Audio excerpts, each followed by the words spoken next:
A pig should not be the animal that makes the living room feel awkward. Not because pigs are stupid, because the living room was never built for a mind like that. Think about the usual cast. The dog is on the floor, watching your hand like every sandwich is a sacred prophecy. The cat is on the windowsill, looking clever while refusing to answer its own name.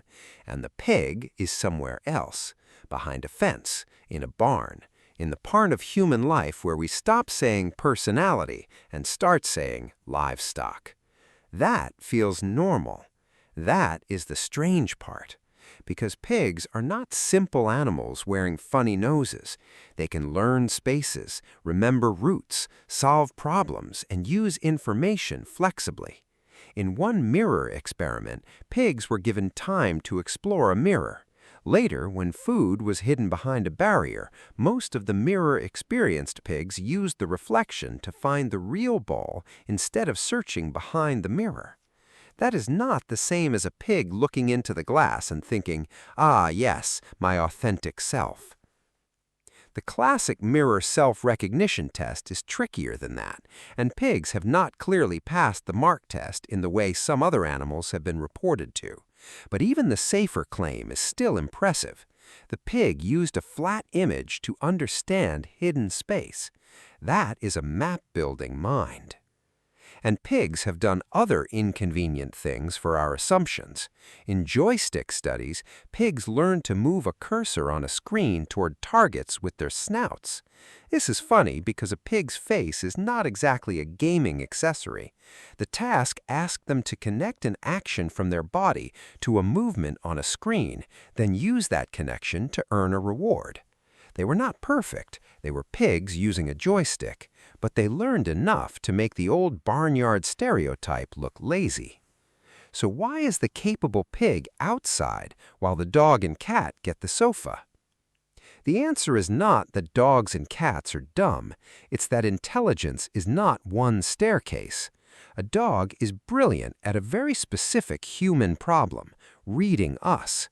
Dogs can be unusually good at following human gestures, attention, and pointing. Their minds are tuned toward our bodies.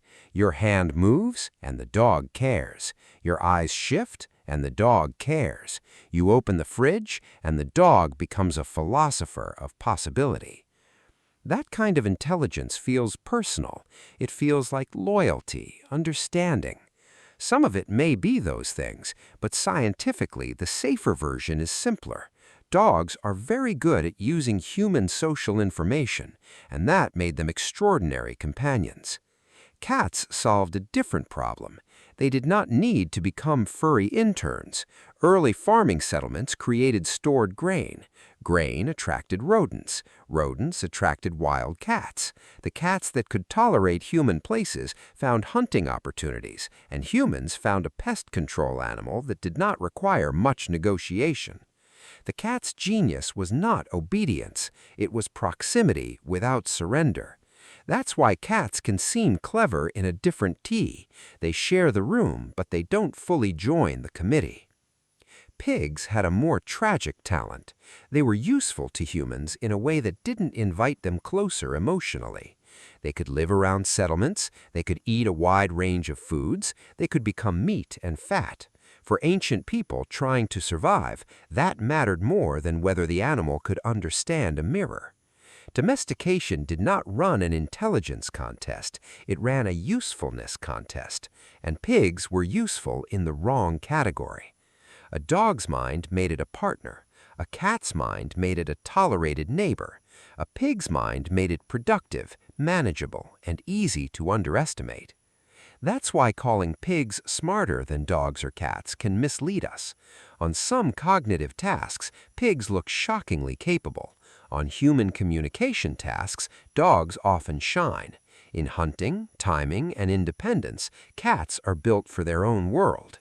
Each animal is smart in the shape of the problem it had to survive. But the human story adds a second layer. We don't just notice intelligence, we reward the intelligence that flatters us. A dog looks at us so we see a mind. A cat ignores us beautifully, so we imagine a secret mind. A pig investigates the world with its snout, pushes, tests, remembers, learns. But because that intelligence doesn't perform the right living room role, we often turn it into a joke. The pig is not failing the living room is failing the pig. Because a pig indoors is not a quiet decoration, it's an investigator with hooves. It checks the floor, it checks the cabinets, it checks whether the couch has weaknesses. It asks with its entire body why humans keep building snack vaults at nose height and then acting surprised. This is the uncomfortable part.